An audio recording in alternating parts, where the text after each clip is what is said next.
I told you I'd have new lighting. See, you can actually see me now. Isn't that great? Hi, everybody. Now you can probably see too much of me. We'll figure it out eventually. Hi, everybody. Welcome in Thursday night live stream. Happy you guys are here. Yeah, see, Joseph, you can actually see me now. Isn't it fantastic? I'm not in a really dimly lit room anymore. Yeah, so happy you guys are here. Actually, the light might be a little bit intense. We'll work on it at some point. But anyway, yay! Can you guys hear me okay? I hope that you can. Sorry, trying to get adjusted as well. Thank you, Monica. So this is the brand new addition to the Bourbon Room / studio. This is my cabinet, which I am super excited about. All the bourbon you could want, and maybe then some. I don't really know. Yeah. Hi, Brandon. 100% better than last week. Okay, good deal. Yeah, so the cabinet actually just came in this week. So I moved everything from the bourbon closet to the bourbon cabinet. And yeah, here I am. I wanted to kind of give you guys a nice little glimpse of it too. When I do the full tour of the studio and I guess some of the house too for everybody, or for Patreon rather, I'll kind of show you guys through some of this. But padlock, no, it's just a decorative keyhole. Yeah, man, I love the cabinet. It is within reach. I don't have to get up and get out of frame this time. So, man, I'm happy you guys are here. So, is that a box of Blanton's you see on the table? It is indeed. So I realized that I don't ever really drink much Blanton's on the show, and I have this nice little 375 of it. So I figured that I would have a little bit tonight to kind of warm up and get everything going. So, yeah. If I only had a glass top table I could sit at. I have this, so you can't really see it. There is a I'll kind of do this. There is a table here, but it's it's not glass. It's just wood. Oh, messed up. Sorry. Gosh, that light is really bright. We'll figure that out sometime in the future, but it's okay. So, as most of you guys know, tonight is a listener Q&A episode. So, I'm going to be A'ing your Q's. Which sounded way dirtier than I intended for it to, but that's what you got yourself in for. Let's see. There was there's nothing over on Instagram, so that's fun. So we'll go to Patreon first. Hi, Charles. Hope you're well, buddy. I'll stay away from you, Q. Yeah. Yeah, so everybody keeps talking about the cabinet. I freaking love this thing. I mean, it adds so much to the room, and I mean, it makes it feel like it's more than just, these empty walls. And like, sorry, let me get the mic adjusted. There's a little bit of a shadow. We'll figure it out. It'll be all right. Anyway, I'll be getting, artwork and everything put up here soon. So let's see. Let's go through some questions that you guys had for me this week. First and foremost, from our buddy Clifton McDaniel, all the way out in California. He said, which distilleries have you toured, and which do you think are best for people who aren't beginners to bourbon to get a more in-depth tour versus the bourbon basics most seem to offer? So I would say in that case, one of the places that you should probably stay away from is, don't know if you're enjoying my crotch so much. How's that? Now I can see my boots. one of the ones I would stay away from then is Woodford Reserve, because it's just kind of, it's always felt really manufactured to me. It's always felt like the place for first-time bourbon drinkers to go, or people who don't really know much about the rugged berry, who don't really know much about bourbon. It's a good place for it. But I don't know. I've always felt kind of uncomfortable with Woodford Reserve in terms of like the way that they handle their guests. It's fine, but yeah, it is very hands-off. Bourbon or not, it's a bad tour. Interesting. I've never been to the Jack Daniel's distillery. Maker's Mark, yeah, I would say is amazing. Let's see, what else? I think Buffalo Trace, if you do the right tour, is really good for that. You know, it doesn't have to be, their standard tour is amazing, of course.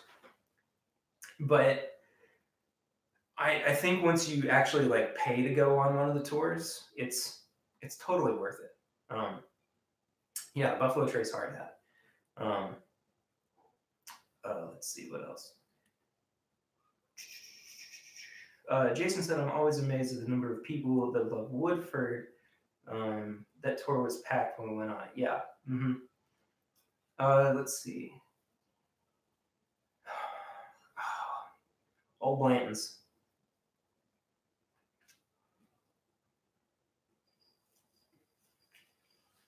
That's a pretty good little barrel of it. It's very cherry forward, which is not something I normally get. Oh, wow. It's registered bottle number 400. Interesting. This is from July of last year, July 27th, 2018. Of course, barrel number 860. It's good. It's not amazing, but it's definitely good. I mean, I've had some pretty fantastic blends before, and some that have just kind of been okay, but I think this one's really good. Yeah, the Candlelight Tour is amazing. Let's see. Willet is the most personal you've been on. I do love the Willet Distillery. Let's see what else. Smoky Tour.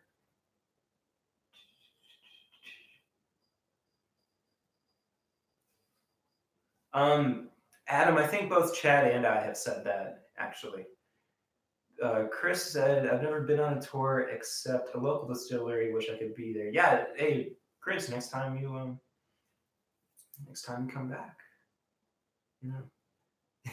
Said, I've been in that room. Yes, you were. Last night, as a matter of fact. Let's see, what else? I'm going to kind of jump around a little bit here because some folks have multiple questions, but like Steven. First question from Steven. What was the awkwardest interview you have done or awkwardest start to an interview? Ooh, that's a good one. So the first time that I met Fred Minnick was for Bourbon and Beyond. It was the first interview that I did with him for Bourbon and Beyond. And it was a little awkward.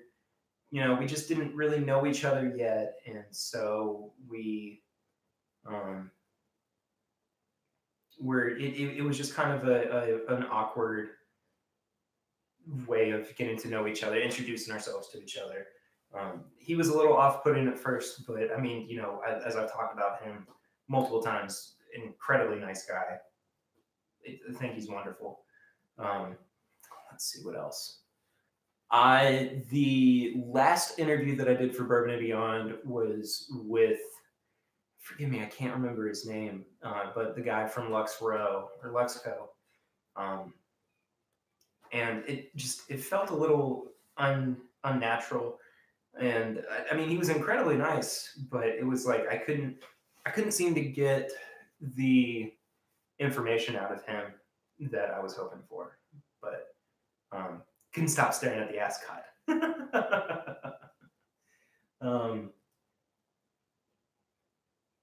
Yeah, he does come off a little harsh, Adam, but I think that he's an incredibly nice guy. I mean, just that's all I can say about him. He does swear a lot. I'll give you that. Um, you just watched another podcast with him, and he was very aggressive. Yeah, he's just a big personality. I think that's the best way to describe Fred, is that he's a big personality. But I mean, I love the guy to death. You know, he's always kind of been there for me when I needed him, and has gone above and beyond for somebody who didn't necessarily need to. But yeah, hold on. Let's check out some more questions. How about that? Let's see, what are you guys saying? I'd say the one with Jim Rutledge would be intimidating. Honestly, it really wasn't that intimidating. He was so easy to talk to, and I mean, despite the fact that he's like a living legend of the industry, you know, I loved getting to talk to him. That was one of the coolest things I think I've gotten to do.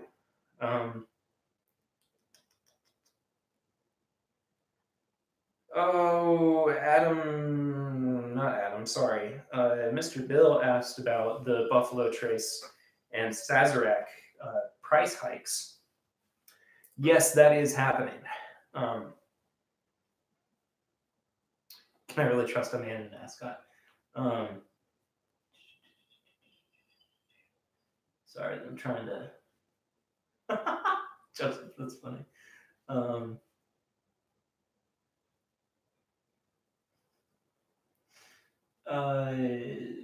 Whiskey Crusader said, Perry, what scotches have you tried besides Crappy Chivas? I can't remember. I've had scotch before, but I've never really. It was before I was taking note of like brand names and everything, so I honestly couldn't tell you what some of them are. But hi, Eric. Welcome in, buddy. Yeah, those. So let's talk about those price hikes on Buffalo Trace products. By the way.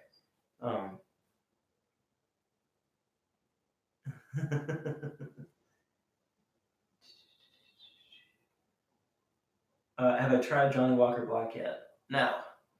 No, I think I have.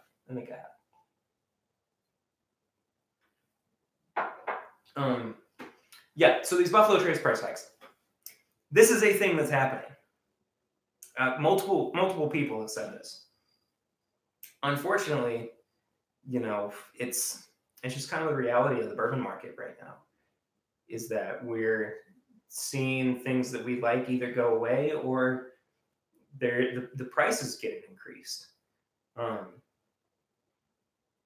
Yeah, and Matt, that's the other thing too. Weller Antique, they're doing away with the handles of. I have a handle of it. I think it's like, you know, it's nice. Oh wait, no, it's down here. It's within reach, Monica. I think that sucks, but I mean, I understand. You know, there's such a demand for the barrel picks right now, and yeah, it is supply and demand. I mean, that's it. That's all there is. Let's see, what other questions did you guys have? Oh yeah, Joseph asked, how much is that doggy in the window? What is the airspeed velocity of an unladen swallow? Is it an African swallow? And he also asked about the light for the live stream set. Ooh, hit the mic. Sorry. Let there be light is what I was about to say before I knocked the mic out of the way. Monica asked, who do you really want to interview? Well, there are so many people that I really want to interview. One of them, of course, is Marianne Eves from Castle and Key. I'm looking for you guys. That's happening soon. Next month I'm going to actually interview her. So that is crazy awesome. I'm so excited about that.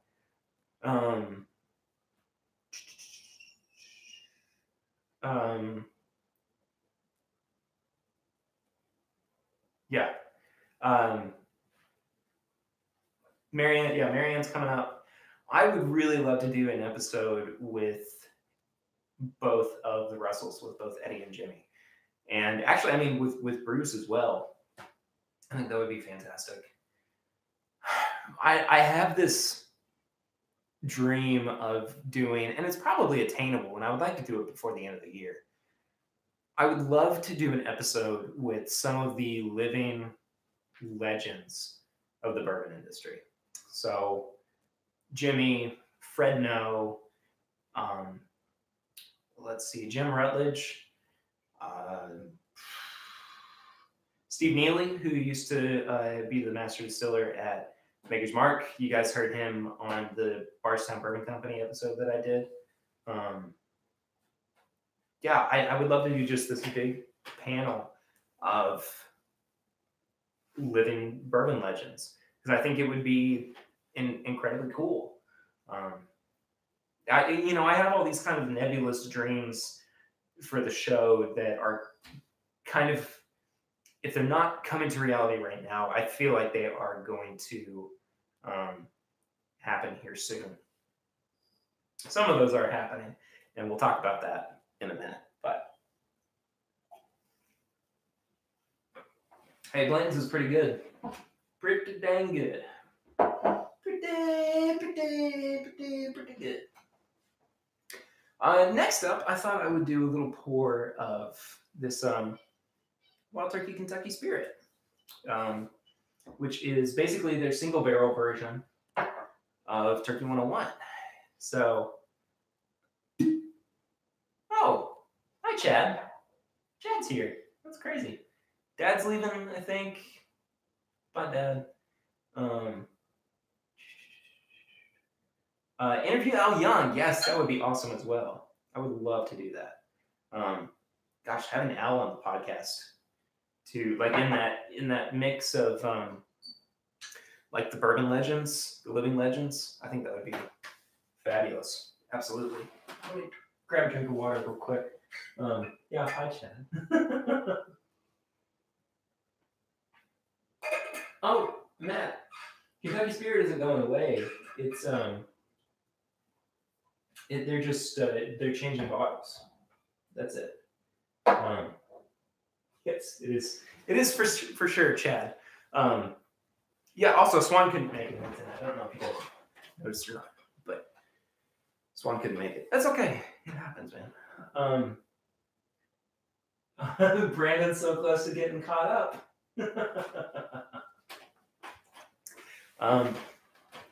Who doesn't like the turkey tail bottle? I think the turkey tail bottle is pretty cool. Don't you? Yeah. Let's see. What other questions? Let's hop back over to Steven. Excuse me. Who asked, what is your dream bourbon? It doesn't have to exist in terms of mash bill, age, flavor profile, etc.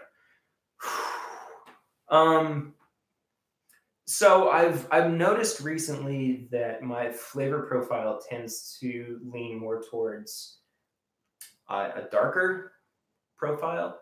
So I don't know if that necessarily means older. Oh, hi, Clifton. Clifton, I'm sorry I already answered your question. You just watch it on the replay. Sorry, buddy. Yeah, that's a really tough question, though. Darker profile, I would say 12-ish years. I talked about this on this week's episode. What I'm really looking for in bourbons is not necessarily something that has flavors that compete with one another, but has come to the dark side. But it all works really well together. And I mean, that's why, like, the C918 was my bourbon of the year over Booker's 30th and over the George C. Stack. Specifically the Booker's 30th, because it felt like there were just points where one thing stopped and the next thing began, and it just went on and on like that. But everything with the C918 worked so well in harmony together that it was almost a given that it was going to work, or going to be my number one. So I mean, that's part of it. I would say, you know, a flavor profile that isn't overly oaky, but still has some of those really pronounced notes. I've found that I do like a little bit of heat on my bourbons, a little bit of an alcohol burn, which I enjoy, which is different. Yeah. Anyway, let's talk about this turkey here too. A little hot on the nose.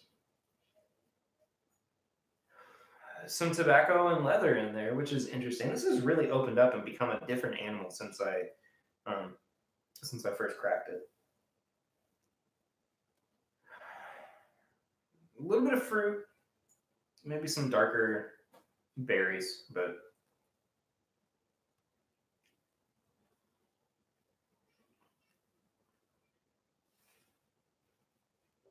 hey, that's good stuff. I love the fact that this is basically just like their. It's like a single barrel of Turkey 101. I think it's awesome.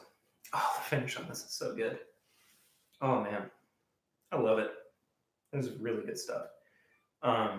New turkey or older? No, this is from last year, I think. Trying to find Booker's 30th. Yeah. Good luck on that. Whiskey Cedars. What orphan barrels have I tried? Barter House. I have a bottle of Gifted Horse in the cabinet.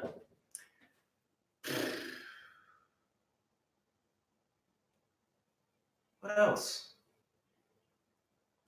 I can't remember. Which is kind of an interesting point, by the way, that like none of them have really stood out that much to me. So the fact that I don't, you know, really remember too much of the orphan barrels, I mean, I think that kind of it's fine. It's fine. Is it worth the extra money over the 101? I don't know. That's a good question. I would say that it's, I don't know.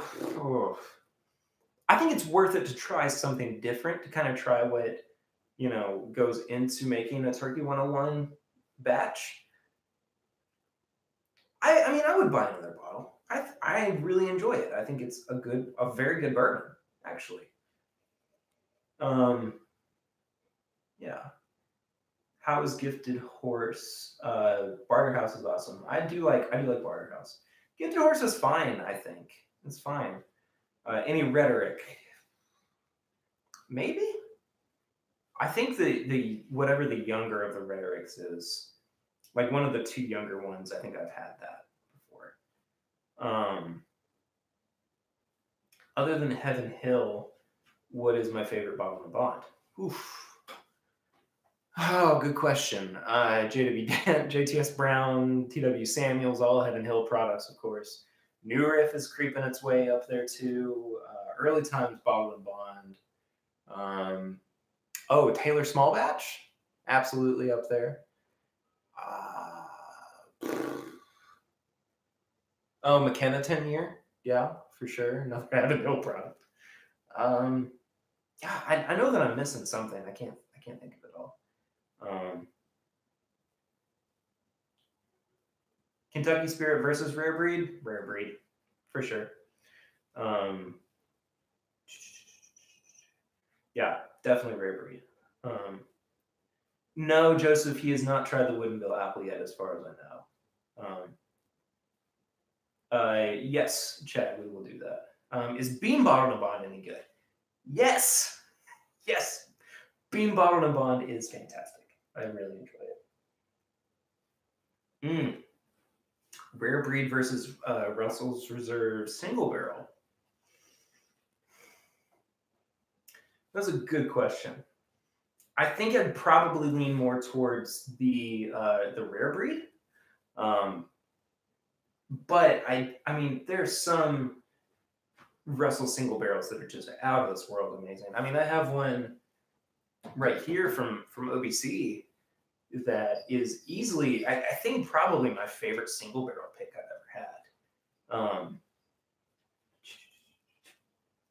Marie's sniffing at the door.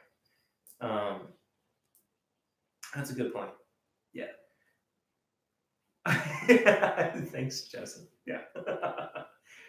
Beam Distiller's Cut is my favorite beam label. Have I tried it? Yes, I have tried it, and it's right there. I really do like the Distiller's Cut. It's really good. Yeah, I think it's one of their best offerings by far. Toss up, love Rare Breed, but there are some killer Brussels Reserve store picks. Yes, absolutely. Beam Choice is a great drinker, but dusty now. Yes, it is. Yeah, all right. Let's. Is the Distiller's Cut being discontinued? I think so. I think it was only ever meant to be a limited run, but who's to say? Monica asked. I love this. I love this question. What are my goals for this My Bourbon podcast this year? I have lots.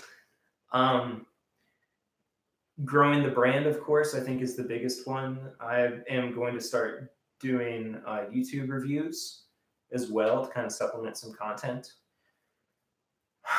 I would really like to incorporate more news into the show as well, because I feel like that's been a place that we've kind of lacked. And I think that, me being back in Lexington is going to help that a lot, because, I'll be able to kind of consistently do episodes that are a little bit more up to date with people who are here. Because, Curtis lives in Lexington as well.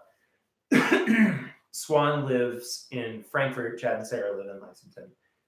So we're all a lot more closer now than we were when I was living in Richmond. So, 10 or 15 minutes is way better than 30 minutes difference. Touch the hair. Make money is a good one. Yeah, I've said this so many times, but the podcast for me is what I am working towards being full time. That is what I want to be, my full-time gig eventually. And that with that comes starting new shows. Lucy and I are working on starting a new show as well. Creating a network eventually. I mean, grow the merch? Yeah, absolutely. Yeah, I mean, there are so many different things that I want to do with it this year that, I mean, it's going to happen. It's just really, I think the biggest thing is really just kind of keep on keeping on. That's really kind of it. I fully intend to make this bigger and better every single time, every single episode. So that's about it. Keep getting more listeners. I think we've gotten a little stagnant in terms of new people coming on board, but that will definitely change. Especially with doing stuff like YouTube reviews, beefing up the content. So yeah.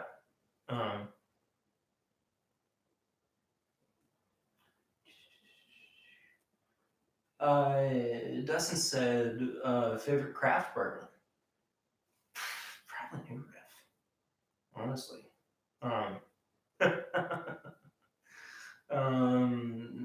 Big Feats, what was your question? I'm sorry. Naked Podcasts.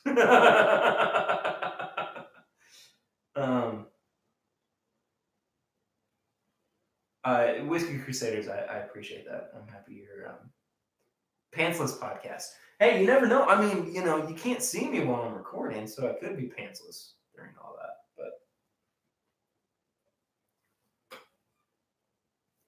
No, I've never done a paintless podcast.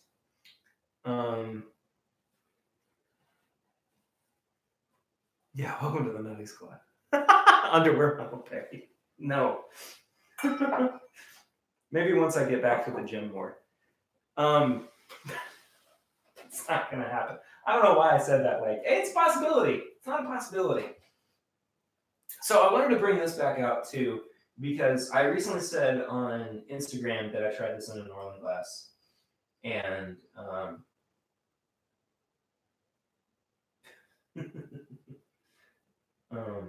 yeah, Clifton, that'll definitely happen. When am I going to start my own bourbon brand? Whew. What do you think I am, Bourbon Pursuit?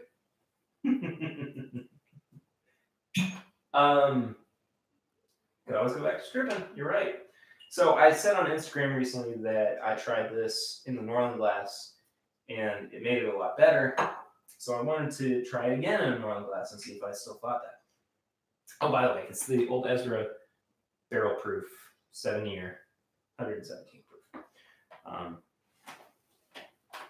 Yeah, we'll get to it. The Pear Bear bourbon. Yeah, it's really a lot better in the New Orleans glass than it was in the Glencairn or even the rocks. Let me make sure I'm not falling behind. Yeah, I did really like that new Bourbon Pursuit. That was good. PR bottle bond. Rip it reserve. I like. Does it make that big of a difference? It does for this one, I would say. Otherwise, it helps a lot. And we're gonna do an episode on it sometime soon as well. Need a Pear Bear pick. I've been on picks before that have been released public, but they've always gotten swept up really quickly. Anybody a Cream of Kentucky fan? Here's the thing about Cream of Kentucky. And Chad, if you're still in here and you guys haven't uncorked it yet, cover your ears. It is aggressively okay. Like, I didn't think that it was really good one way or another. Yeah, I'm mad. I knew it was you.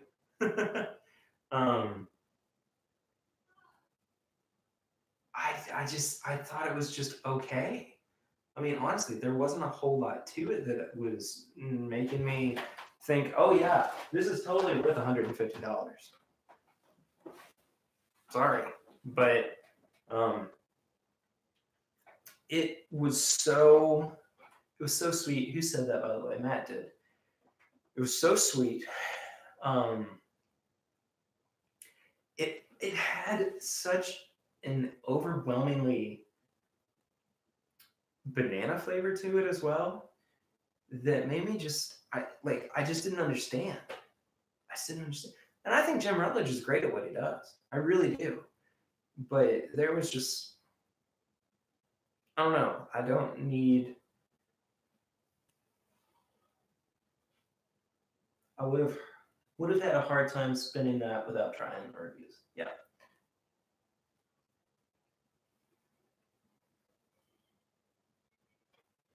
Man, it really does make a difference for this bourbon. That flat cherry cola note that I was always talking about, I don't really get anymore. Now it actually tastes like a bourbon that I would enjoy drinking. I mean, really, honestly, I think it's good.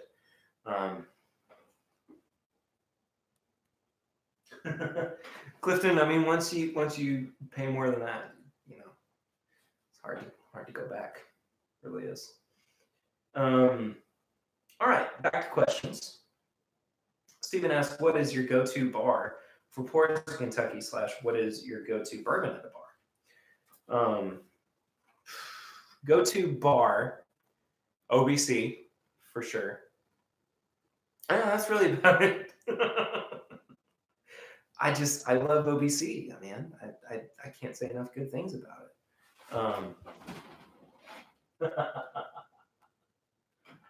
Monica, we're going to talk about that here in a minute as well. Um,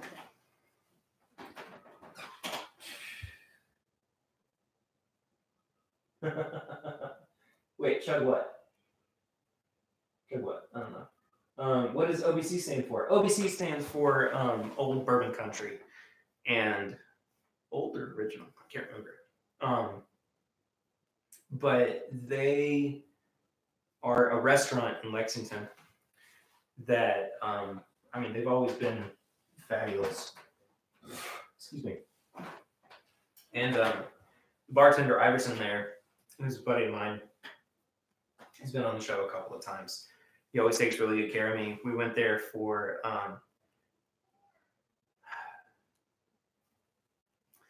Lucy just said not on the floor to one of the animals, and I'm not sure who or what or why. Anyway, he is kind of everybody's buddy, yeah. But anyway, it's just such a unique place to go to. I mean, that's my first place to recommend to people who are like, hey, I want to go to a good bourbon bar in Kentucky. Where should I go? OBC. There are a couple places in Louisville that are really good. Whiskey and Neat, I think is what that bar is called. I can't remember for sure. We'll talk about it more in a minute. Anyway, yeah, and the other half of that question was, what's your go-to bourbon at a bar? Turkey 101 is a really good option because it's so cheap, good proof. Yeah, y'all know the story.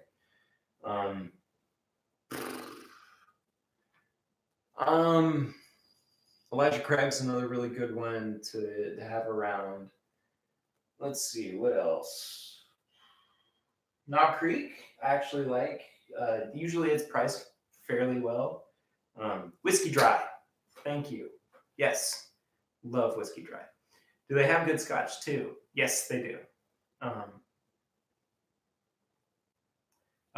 Justin's House of Bourbon. I like Justin's House of Bourbon, but it's not really a place to go get pours from. It's, you know, more of like a museum to go see really cool bottles. Added OBC to the list. Good. Monroe's Whiskey Kitchen in Louisville was pretty good. Not been there. I'll have to go. I mean, I understand that, Adam. It's just, you know, if you're looking for a good bar bourbon, I mean, they're solid pours. Usually, you know, bars have them on hand.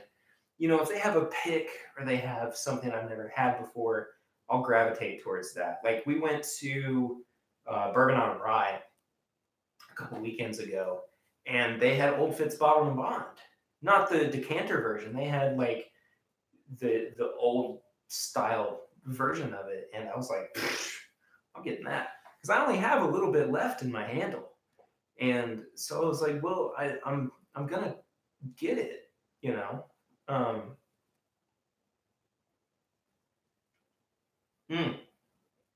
Little Book at a bar. Interesting. Yeah, okay. That's about it for that question. Jumping back and forth between Stephen and Monica. Monica asked, what bourbons are coming out this year that you know about? Honestly, I don't really know about too many that are coming out this year. You know, like everybody kind of does. I went through the list on Bourboner. Show that.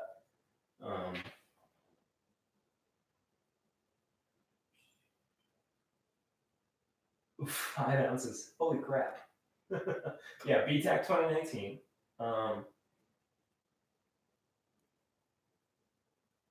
That's awesome. Bring back Eagle Rare picks. That was another thing that Monica asked, whether or not they're going to start doing that again. Don't know anything about that. I have no idea about that, unfortunately. But I mean, I'm on board for it if they decide to. So, excuse me. Talking too fast and the bourbon's going down. So this is the benefit of like having a co-host during these kinds of situations, so that you can take a pause.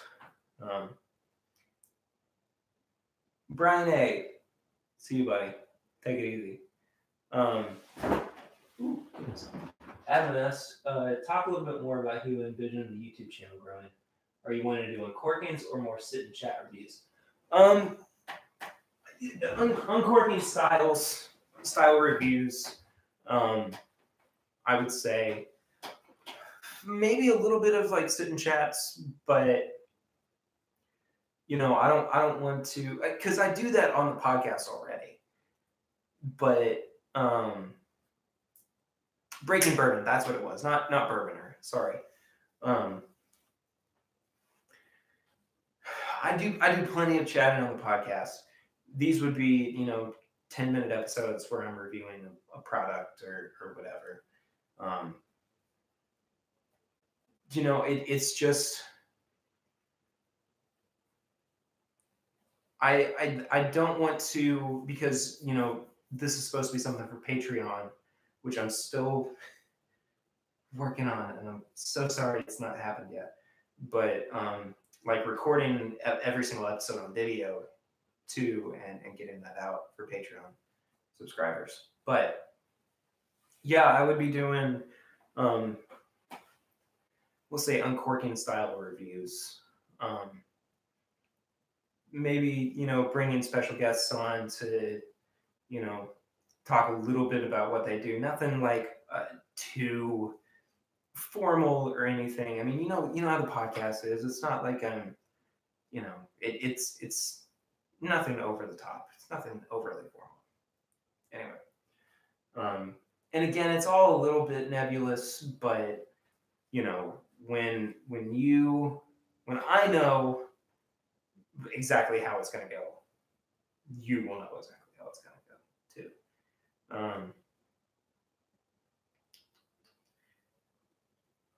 The Bourbon Pursuit streams to be kind of a mess. Yeah. What's my favorite bottle just based on appearance?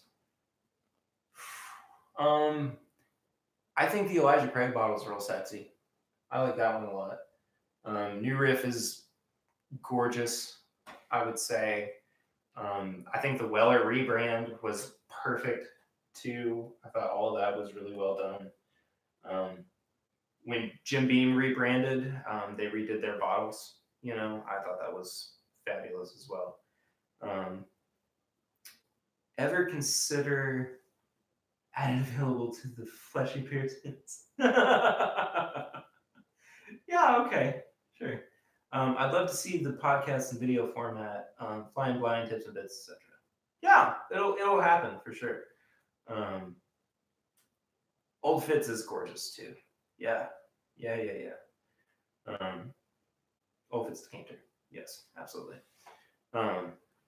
Will it? Yeah, I agree with you there, Monica. And then the last question. Before we get into what some of you are probably here for, which is the very special big announcement, which we'll get to in a second. Stephen asked, how many bottles do I currently own? Last time I counted, I think I was in like the 75 to 80 range. Now I'm probably in the 120, 130 range. Maybe even more than that. I don't know. I'd really have to go through and count everything. No, baby. Baby is not the big announcement. Oh yeah, JW Dan, of course. What kind of mic and camera do I use? So this USB mic is a Neewer NW3U. It's just a USB mic. It's nothing like overly special, but it's really good on a budget. So, and camera wise, just my Mac.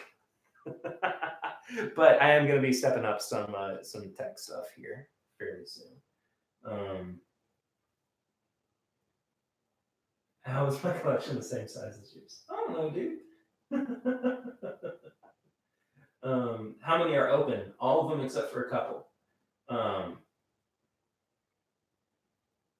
I mean, I open everything that I buy, unless it's duplicates, you know, and then I'm just kind of waiting for it. But am I looking to get a Yeti? No, no.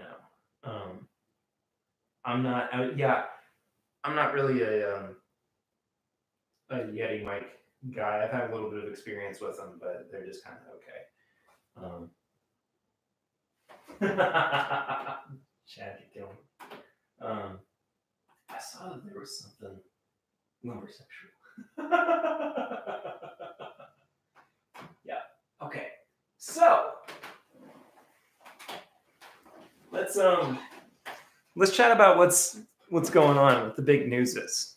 Okay. Before we do, I want to finish this pour. And then maybe, you know, pour something else. So, all right. Oh, man. So excited about this, you guys. So for a while, we have been talking about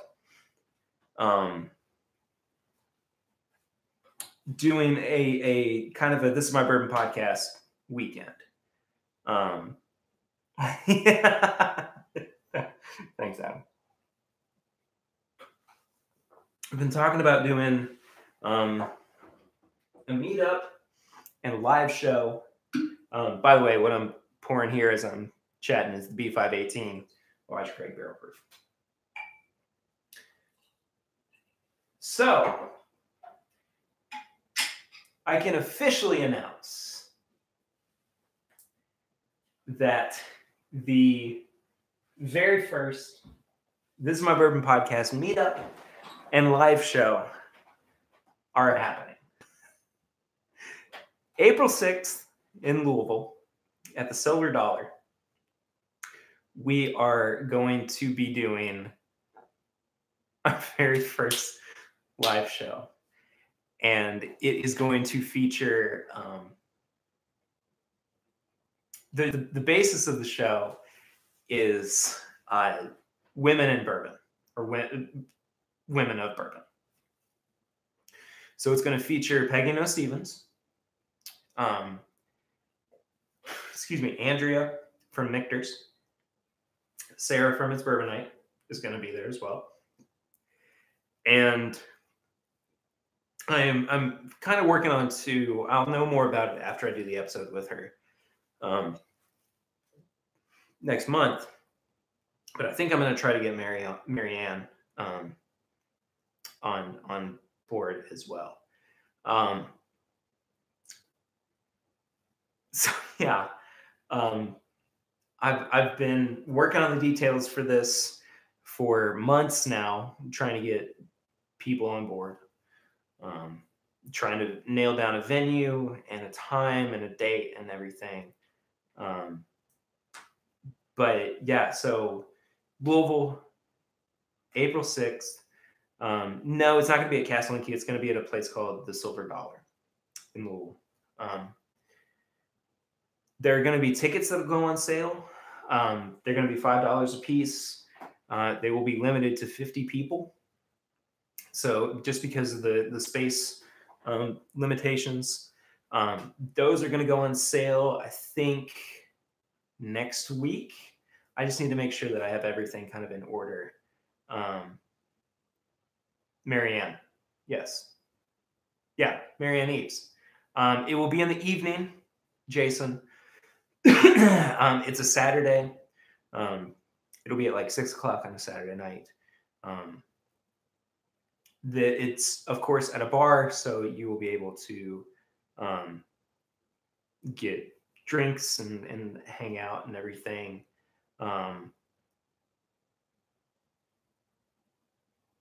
Joseph, that's like 2 weekends before. You can still come. And then the night before, we're going to do a meetup with the listeners and the viewers.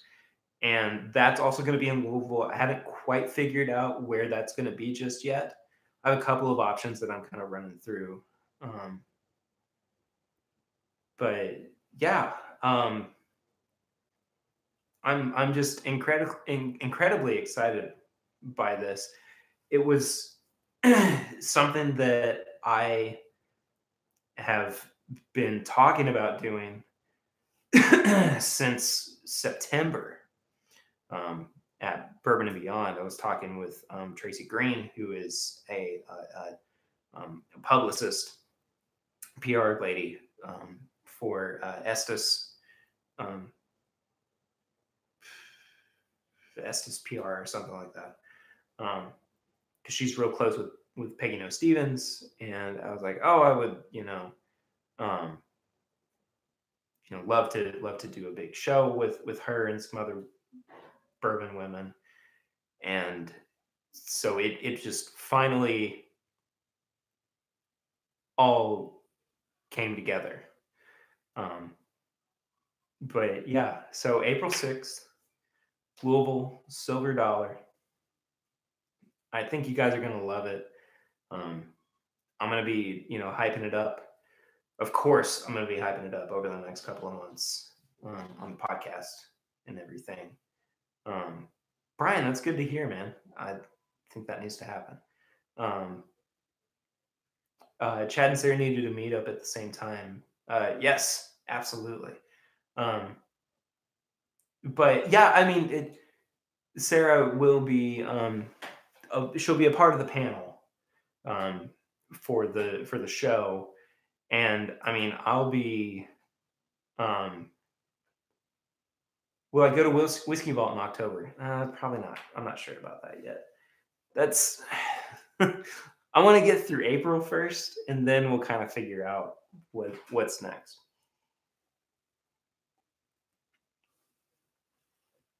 But of course, we both need to set up the Dixon tasting. We can work on something. I might be able to schmooze Dixon into coming to the meetup. Might be. Brown bag challenge. Oh, that would be awesome. Oh man. Okay. Yeah. Old Ritter batch 1. Old Pear Bear batch 1. Yeah. So I'm glad you guys are excited about it too, because I am just so freaking thrilled that this is happening. Ever since I started doing the show, it's kind of been a dream of mine to do a live episode. And this will be, hopefully the first of many. I mean, like I was saying earlier, I want to do a panel with the living legends of bourbon. That would be great for a live show. So, yeah. I'm so excited, guys. I mean, really. But like I said, the meetup will be in Louisville the night before. I kind of am thinking that it's going to be at a restaurant called Cuvion, which is it is in Louisville. They do like Creole food. Excuse me. But they also have a really excellent beverage manager and beverage department too. Oh, Jason, I mean, I think that's going to happen.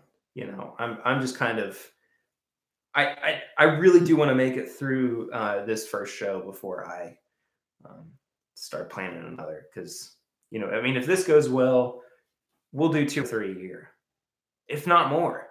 I mean, it could be awesome. Considering my time. You do not want me to cross these legs, Joseph. Let me tell you. Bourbon and Cajun food. Yeah. You guys will. Yeah. So anyway, this B518 isn't too bad. Isn't too bad at all. And for the Silver Dollar, good. Is the meetup the night before for people that have tickets to the show? No, it'll be for everybody. I mean, it's not necessarily like a that's not going to be a ticketed event. The show is going to be ticketed. I just want to make sure that everybody who can't make it to the show could maybe make it to the meetup, or vice versa, or whatever. Because like after the show too, I mean, we're gonna be hanging out at the bar and having a good time, and if we're lucky, maybe we'll see what happens. We'll see what happens. I have more ideas. I just don't want to give it all away too soon.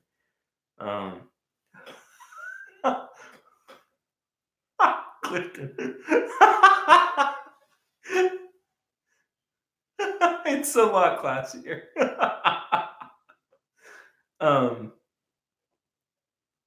Yeah.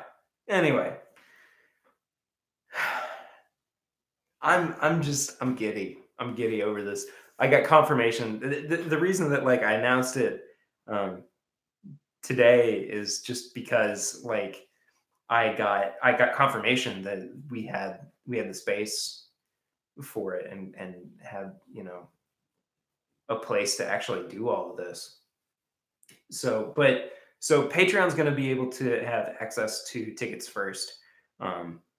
So if you're not on Patreon, you need to do that. I mean, that's how you're going to be able to find out the ticket information. But again, I mean, it's going to be cheap. It's like $5 ticket. But yeah.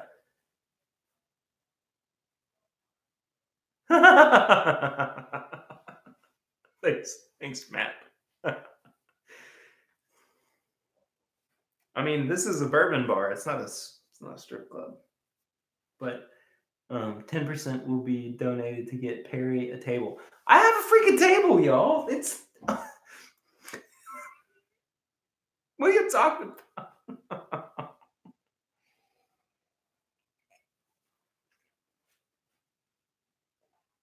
Yeah.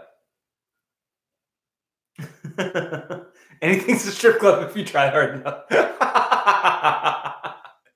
Look, man, just don't drink too much in front of the folks at the show. Anyway, I think that just about does it for this week. I'm so happy that you guys hanging out with me every week, of course, for the live streams. Checking out the episodes every week as well. But I just want to say that you guys, the live show, live episode wouldn't happen without you all and everybody who listens and everything. I mean, it means so much, of course. But bottle swig, yeah, I guess I have to do that too. I'll do it from the Ezra barrel proof. Let's see. So if you want to follow up on social media, at My Bourbon Pod is where you can find us. Instagram, Facebook, Twitter, all that good stuff. New episodes every Wednesday, of course, wherever you get your podcasts. Let's see. What else? Bourbonshop.threadless.com is where you can find all the merch. I'm probably going to be launching a new website too in the next few weeks. So keep a lookout for that. If you have questions or comments, of course, this is mybourbonshop@gmail.com, where you can find me there.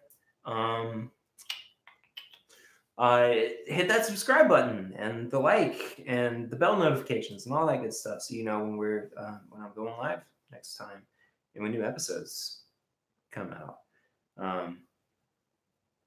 5-star rate and review on iTunes. That really helps me out as well. It gets more people checking it out. Yeah, get the bourbon swag for the meetup too. What did Joseph say? Be awesome. Yeah, I think that's about it. Thank you all so much. I love you guys. It's been a really great week. I'll see you next week. I'll see you in the next episode. But until then, I'm Perry. Oh, wait.